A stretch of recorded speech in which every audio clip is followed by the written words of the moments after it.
تبارك الذي بيده الملك وهو على كل شيء قدير. Dari sini para ulama berselisih, berapakah tingkatan penghuni surga di akhirat kelak?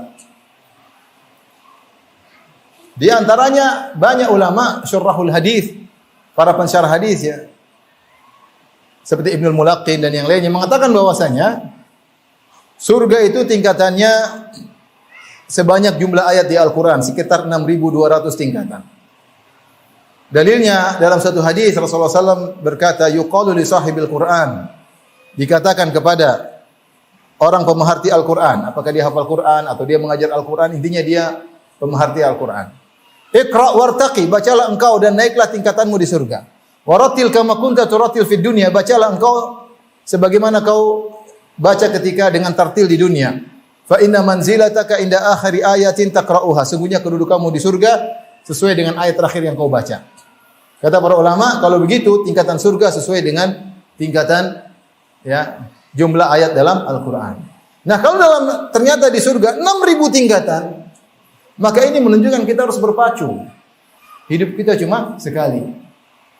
Makanya ketika Allah berbicara tentang amal soleh, Allah seru berpacu. Kata Allah Subhanahu wa taala, "Fastabiqul khairat", berlomba-lomba dalam kebajikan. Allah mengatakan, "Sari'u", cepatlah, jangan lambat-lambat, jangan malas-malas. "Sabiqu", kedepanlah, diluanlah, kata Allah Subhanahu wa taala. "Wa fi dzalika falyatanafasil mutanafisun", untuk urusan surga bersainglah. Jadi kita sekarang di medan persaingan. Sementara waktu kita untuk berlomba-lomba terbatas. Siapa yang umurnya 60 sampai 70 waspada. Kata Nabi sallallahu alaihi wasallam, "A'maru ummati baina 60 ila 70." Umur umatku antara 60 sampai 70, wa aqalla man yajuzu dzalik, hanya sedikit yang melampaui 70 tahun. Bukan berarti yang muda hidup lebih lama, bukan berarti demikian. Betapa banyak orang muda mati lebih dulu daripada yang tua. Tetapi yang rambutnya sudah putih semua lebih waspada. Waspada. Jarang orang dikasih bonus umur lebih dari 70. Tapi waspada. Saatnya kita berlomba. Oleh karenanya ikhwan dan akhwat yang rahmati Allah Subhanahu wa taala, Bapak dan Ibu yang rahmati Allah Subhanahu wa taala, kita hidup sekarang di zaman kita buang-buang umur kita tidak ada faedahnya. Zaman medsos, zaman YouTube, zaman Facebook, zaman apa lagi? Twitter dan lain-lainnya. Kita duduk membaca bolak-balik, baca Twitter, baca Facebook berjam-jam, sementara Al-Quran kita tinggalkan. Benar, dalam HP ada program Al-Quran, tapi tidak dibuka-buka. Yang dibuka medsos melulu. Apalagi trending topik, sudah. Tidak sadar kita duduk, kita berita, kita langganan banyak, berita ini. Setengah jam, 1 jam umur kita buang. Coba kita, tadi 1 jam saya dapat apa? Pikir, apa yang mau saya banggakan di hadapan Allah 1 jam tadi saya baca berita? Apa faedahnya? Umur kita buang-buang. Coba 1 jam tadi kita buat berbakti sama orang tua, buat bercanda sama istri, buat peluk anak-anak, pahala. Ini istrinya taruh di samping kanan. Kalau ada yang 2, taruh sebelah kiri. Anak-anak taruh di belakang, kemudian dia duduk nonton berita-berita, buang-buang umur, lihat maksiat, lihat perempuan terbuka auratnya. Nonton berita, emang pembawa berita berjilbab syar'i? Ada pembawa berita berjilbab syar'i enggak? Hah? Kok tahu enggak ada? Gitulah. Makanya ketika kita mengingat bahwasanya di surga bertingkat-tingkat, kita termotivasi. Ya ikhwan, ya akhwat. Ikhwan sekalian, laki-laki. Satu lirikan mata, baik kita tundukkan atau kita lepaskan, punya pengaruh terhadap kita di akhirat kelak. Allah berfirman, "Qul lil mu'minina yaghuddu min absarihim." Katakanlah kepada orang beriman untuk menundukkan pandangan mereka. Di depan kita mungkin ada wanita cantik, tergantung kita melotot atau enggak. Kalau kita tundukkan, Masya Allah, surga naik, tingkatan naik. Kalau kita melotot, tergantung melototnya berapa lama.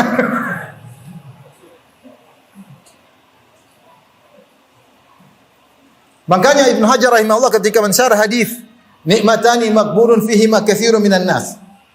Hadis pertama dalam kitab Ar-Riqaq. Dua kenikmatan yang banyak orang terpedaya. Magbun itu merugi.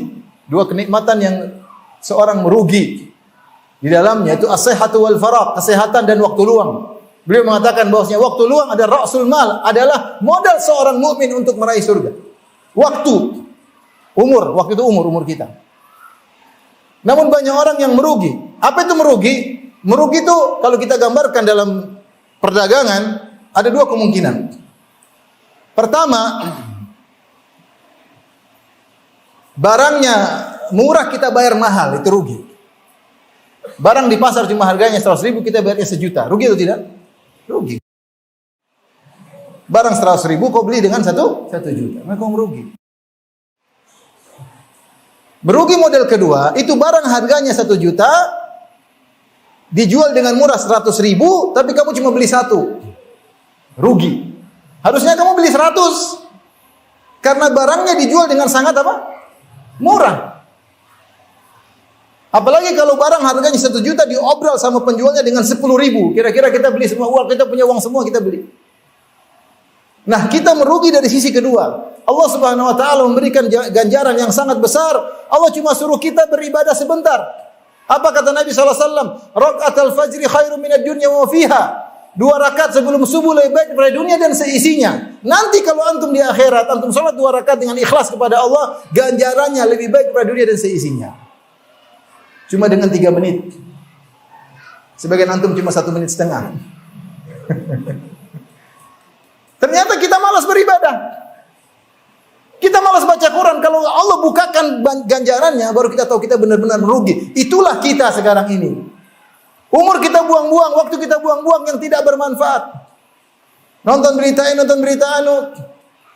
Komentar sana, komentar sini. Komentar pun tidak ada yang baca. Tapi komentar aja. Mending kalau komentarnya dibaca, nggak ada yang baca. Buang-buang umur. Oleh karenanya saatnya kita mulai sadar, ikhwan dan akhwat yang dirahmati Allah Subhanahu wa taala. Menata diri kita, jangan sampai ada umur kita yang terbuang. Sedetik pun jangan terbuang. Usahakan semuanya bermanfaat. Usahakan semuanya bermanfaat. Tidak ada umur yang kita buang. Entah kita sedang berzikir, entah sedang kita ngobrol sama istri, menyenangkan istri dapat pahala atau tidak? Bapak-bapak ragu ya, saya ulangi. Menyenangkan istri dapat pahala atau tidak? Tapi tidak dari hati yang dalam ngomong. Harusnya dapat pahala. Kata Nabi sallallahu alaihi wasallam, khairukum li ahlihi. Sebaik-baik kalian di sisi Allah yang terbaik bagi apa? Istrinya. Bagi istrinya sendiri, bukan istri orang ya. Sebagian bapak-bapak Masya Allah sama istri orang ramah, senyum. Nabi bilang ya sama istri sendiri, bukan istri orang. Jangan sampai salah paham. Khairukum li ahlihi. Sebaik-baik kalian yang terbaik bagi apa? Istrinya. Kalau enggak kita menyenangkan istri, bercanda sama istri, kita sama anak-anak, tanya kabarnya gimana, bercanda sama mereka, tawa-ketawa sama mereka, main sama mereka, kita niatkan dapat pahala. Kalau enggak ya kita telepon orang tua, kalau masih punya orang tua, Bu, Bapak gimana kabarnya? Kalau enggak telepon kakak, telepon adik. Jangan sampai ada umur kita buang duduk bengong begini. Bengong. Apa yang dia khayalkan? Wallah rugi gitu. Kalaupun antum capek ngomong, bengong, pikirkan tentang dakwah misalnya. Gimana caranya saya begini, gimana cara. Sehingga pikiran kita pun dapat pahala. Harus begitu. Kalau enggak kita rugi.